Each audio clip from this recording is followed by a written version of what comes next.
Cool. Let's see here. You didn't remind me. I'm just about to right now. Dude, I was coming in. I'm so sure. I was even That was how say you're going to 10:40. sabotage me. Never. Guys, you may ask questions. I don't know how many questions you'll have throughout the course of it. That's kind of what I'm hoping, is that you'll ask me something that I didn't think of. That would be super. So please feel free to do that.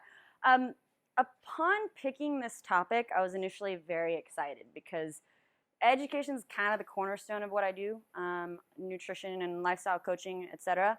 So it's pretty important. People come to me wanting to finally understand why some things did or didn't work in the past and how to move forward and learn how to do these things for themselves in the future. So I've somehow managed to put myself in that super unsexy land of like, let's figure out how to live sustainably that everyone says is very hard sell. Maybe it is, maybe it isn't. So I was excited. I was like, oh my God, I get to finally see what the data says about this thing that I place pretty high importance on. And then I was like, oh man, like maybe this is a cop-out.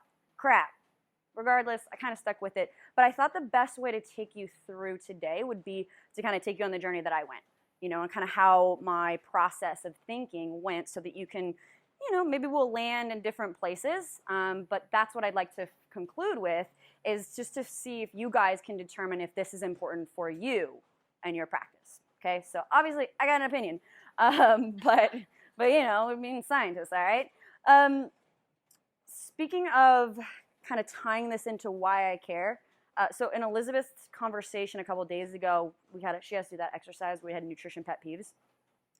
My nutrition pet peeve has like nothing to do with the client side. Like nothing to do with getting questions about keto, intermittent fasting, etc. I just don't care very much about that land, because that land's always going to be there. People are always going to get lost in that land. And so I feel at this stage, at least in my career, it's a waste of my energy to really devote a lot of time to it. So I kind of picture myself as being there when they're ready to look up. When maybe they've gone through so many iterations of these things, they're like, wait a second, something's not working. Maybe I need to kind of look outside of this world. I want to be there when they're ready for it. So that's kind of how I've framed my coaching practice. I'm pretty open about that, and weirdly enough, people will come in when they know what it is that you're doing and when they're ready for it. Super cool.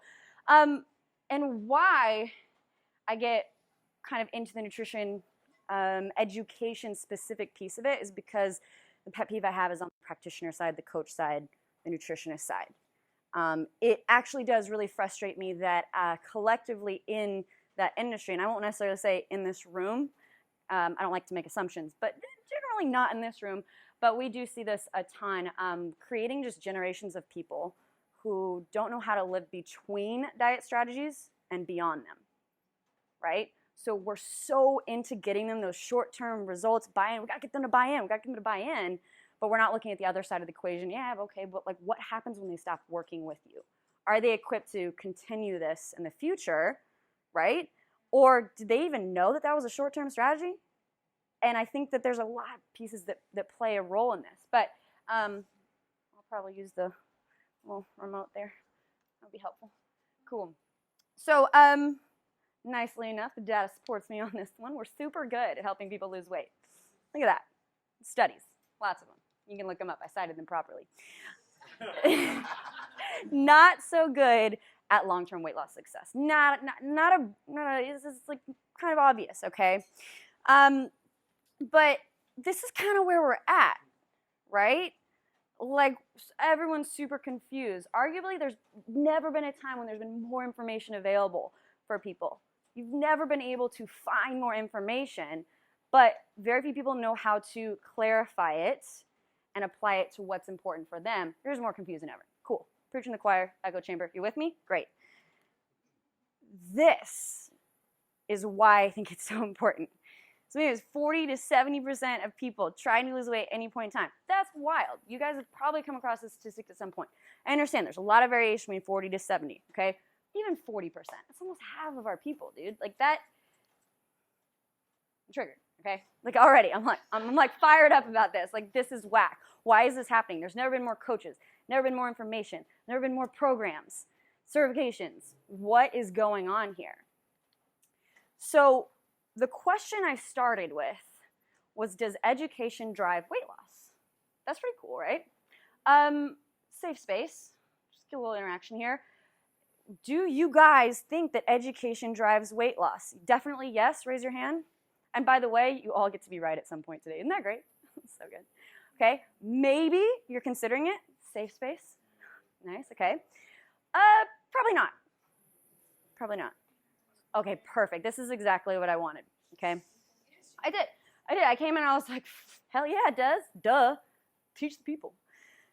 So very quickly, upon coming to that question, I realized that there are some things I need to consider. Okay. Number one, what do we mean by education? How do we define that? Cool. Thanks for the affirmation, guys. What other factors might be influencing the impact? So when you look at studies, like, is nutrition education isolated as an intervention? Or does it sometimes come with social support? Does it sometimes come with self-monitoring? Does it sometimes come with exercise? I didn't know. I know how to read a study yet. How does duration or time? This is something that kind of a little bit down the road, I was like, maybe it's not as important on the front end. Maybe it's more important on the back end. I don't know. We'll look into it. Because that's where I pretty much ended up. I was like, am I even asking the right question? I don't know. Maybe. Should I be asking adherence? Should I be asking more time domain? But that's okay, because this is where I started. So I was like, all right, let's widen up the field here. So what effect, if any, does education have on the weight loss equation? Good place to start. So this was one of the first studies we went over, right? So you guys should be familiar with it. If you watched the module videos, I'm just kidding, you guys all did. The very first thing that I actually took from this, though, my very first thought was like, how'd they get these guys to follow these diets for a year? Like, that's kind of where my head goes. Maybe I started out as a young coach with a lot of like rebellious clients, but I'm always thinking like, how to get people to do what they want? How do you get people? Like, that's kind of what. Right. But you're right. But that's where I went because adherence wasn't bad. It wasn't bad. Like it surprised me actually how good it was. And so I was like, okay, so what did they do? Well, they went to 1-hour classes led by an RD for 8 weeks. So they're learning something for an hour every single week. That's pretty cool. All right. And they're going through like, enter the zone. Those can be kind of compelling sometimes if you're in that place, right?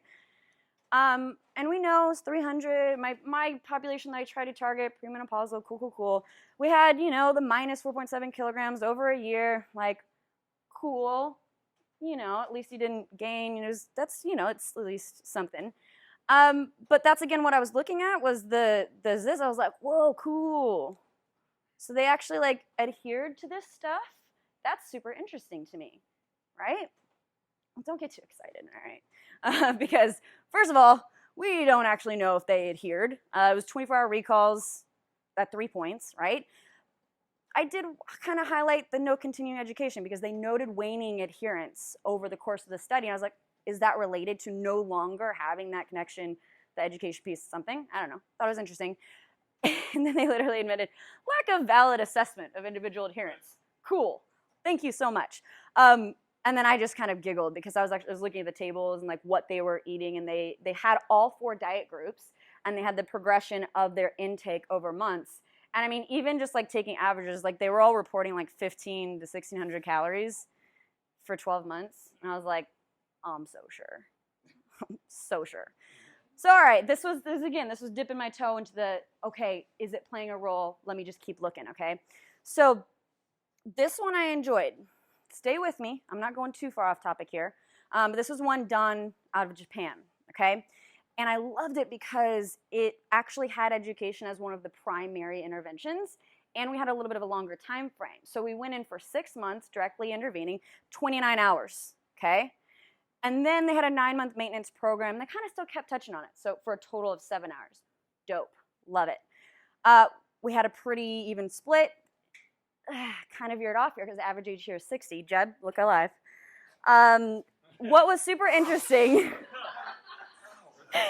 body weight in the intervention group on the left, control group on the right. We went down minus 1.8 kilograms versus minus 0.6. Body fat percent, minus 1.7% in the intervention group versus minus 0.6. So for my specific question, it's okay. I kept it in here though, because this is where I'm starting to kind of see like, all right, maybe I need to broaden this up. Maybe I'm asking kind of the wrong question from the beginning. So this is still a good learning process for me. What I wanted to point out here that I thought was super cool and is applicable for most of us in this room is the education intervention seems to have played a really cool role in baseline to 6 months. So what we're looking at here is the amount of people percentage-wise that they managed to get above 6,000 steps per day in intervention group. Control group, they weren't buying it. They didn't get the neat thing. And then eating vegetables at every meal. Cool, so they got 9.4% more from baseline to 6 months. And those guys were like, well, I'm still doing something, so maybe I'll try a little bit, but not really hard. Cool, does it hold over the 15 months? Because there's that time duration question. Apparently, it went up even higher to the 15 months. So we had 17.2% more amping up those steps. These guys, whatever, we don't care. Intervention for physical activity. So they got them bought into some physical activity as well. Again, not so much on the control group, okay? And then the final one, eating veggies, because like we got some movement on the eating veggies piece, okay? Still not super related to my question. I don't care, it was important. The only reason I'm including this table is because the body weight, the body fat and BMI was just so like meh, but it also wasn't particularly an intention of the study. The intention of the study was actually here. It was for cardiovascular measures. So I found that significant, right? In the baseline to 15 months of intervention group, like there was actually a reduction of cardiovascular, of total cholesterol, whereas there was an increase in the 15 months. If you guys ask me any further questions about the table or stats, like I will literally throw Paul off the mountain, so don't do that. I got a question. Yeah. Stand up, Paul.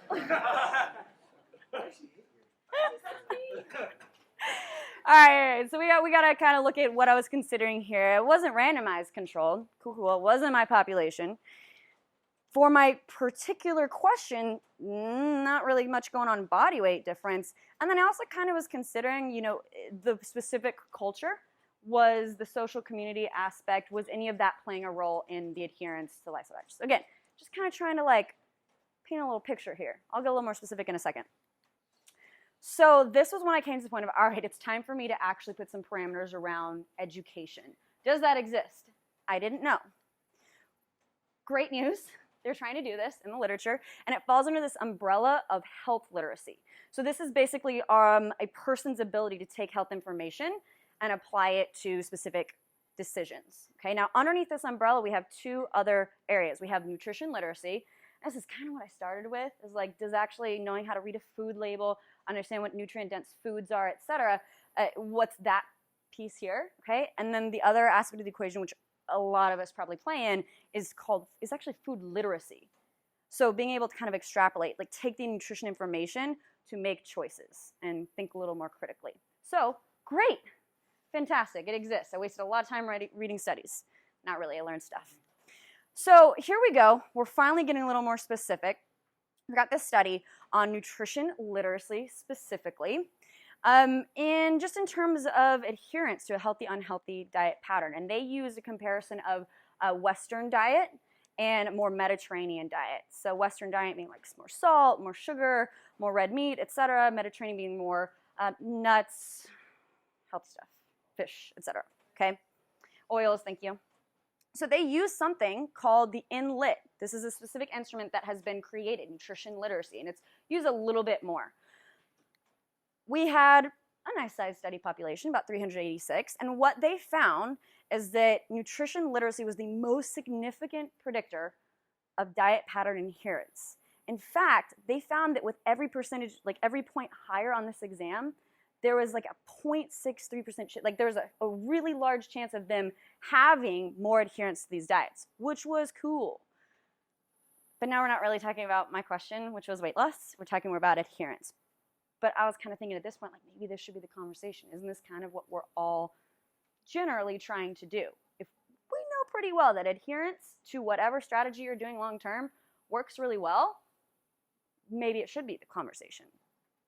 That being said, they gave me nothing on body fat, BMI, or weight, and I was like, that was super lame, because we don't even know. Like, it wasn't a start and end study, right? It was just gathering data and attaching it to that person's likelihood of engaging in that kind of dietary pattern eating, okay? Dope, moving along. This guy. Finally, I find something on specific nutrition literacy and weight loss. Good old Diane Rosenbaum, thank you for that. It's hard to find you. When I did, we had a good time. So we used the NVS, okay? So they actually interpreted, utilized information, standard FDA nutrition label.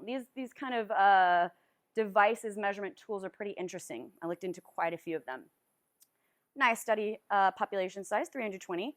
Weight loss, minus 9% from baseline. Very cool. Their baseline nutrition literacy significantly predicted the amount of weight that they would lose from starting point to 6 months in time. So basically, the higher nutrition literacy they scored on that exam, 0.63% better for every point. That's kind of compelling, in my opinion, right? I was like, cool, done, sold, see you in Costa Rica. Well, maybe. No control group, and the table was super confusing. No raw data. Yeah. Sorry?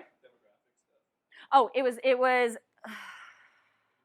Yes. No. It was 320 male and female group, and it was the average age was, I believe, between 39 to like 60. I want to say, because it was like my ideal population.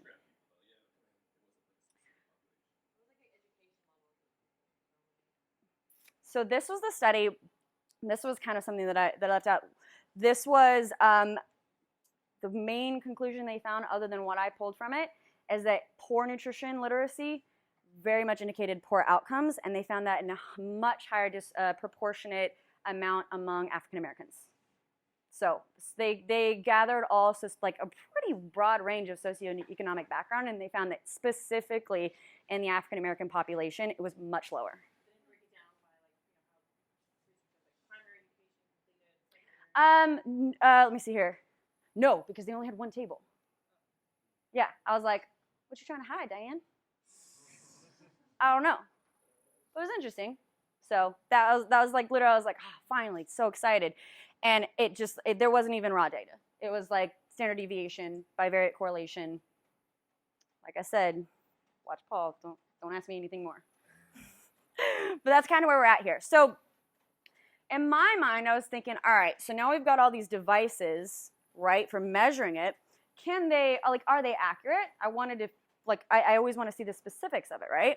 So as of 2011, they did, I found systematic review, meta-analysis, another systematic review, I believe. And in 2011, we're at, cool, all of these instruments vary widely. Thank you, awesome.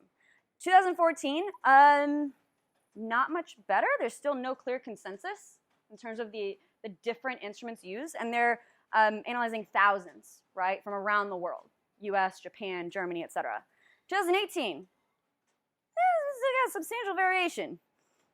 Great, wonderful, just gathering information, painting the picture here. So by this point, I was kind of wondering, like, all right, how do I ask a better question? Because if I can't find that correlation, or if I can't prove it, because my hunch is that time domain does play a pretty big role here. Arguably, there are some very compelling factors for shorter term weight loss, right, that we know work, but we just don't know that other side. We don't know how long that goes out. We don't know what's really happening over there. Maybe I should just be asking, like, does education play a role in long-term weight maintenance?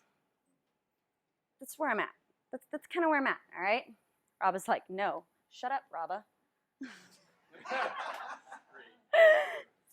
So, here's where I'm leaving it, all right? Because I got a bias, guys. Education works super well for me, okay? But that's my bias. I get people who really care about that. I really care about that. You tell me to do something, I'm literally going to be like, why? You tell me why I'm doing something, I'm like, cool, I'm in. Let's go. 2K row? Awesome, I'll throw up for you. It's fine. So here are the questions that it kind of leaves us with, because I think this has to be an individual reflection for us as coaches, right? If you got something that works, fantastic. If you include education and it works, great. If you don't include education and your people are still rocking at life for a long time, awesome. Not judging you, only a little bit. Do you consider the temperament of your clients, okay? This, like, how would we like study this? Like, have everyone do like the 4 tendencies and then like see how they adhere to like a protocol? Like, I don't know. But if you do have someone who struggles with adhering and you tend to, here's what we're doing here, here's what we're doing here, and it's really clear, but they're like not doing it, it might be something to consider that all you have to do is explain why, and they might be like, oh, okay, cool. And again, this plays a huge role because my clients tend to come in and they don't get that short-term benefit because like they usually want to lose weight or lose fat, and I'm like, sorry girl, like you don't get to do that for a little while.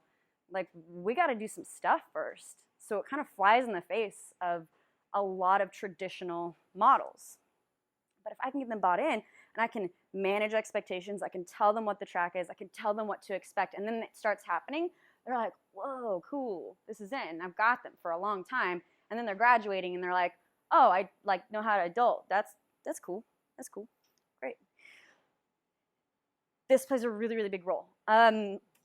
Client life cycle, from when they come into your care, when do they leave? Do you know? Is it that awkward, like, they kind of saw some results and everything's going well and you're not even sure how you can help them anymore, and then they have to like send that email and it's like, oh, a budget, a house, HVAC, nah, you know? Because if you don't have a system for disseminating this stuff, if you don't kind of really know what you want them to know, it's going to be really hard to make it happen. And you're going to probably lose people that you wish you had given like the really important stuff, but we got kind of distracted by the minutia. Again, I don't like to make assumptions. I think it's a little less applicable for this room, but that's what I think in terms for a large portion of our industry, right? So something to consider. Does something need to change in the way that we approach and work with the clients to make that happen? Because if you don't have a system, it's not going to happen. And this is something personal for you to ask. What do your people, what do you really want them to know? What do they need to know from when they leave your care? What do you think they need to know in order to be successful and not find another coach, not find another diet, not find another strategy? That's how I kind of define success, right? What do you think that is? And hold on, I won't have time to come up with that model for you, but I totally had it in my back pocket.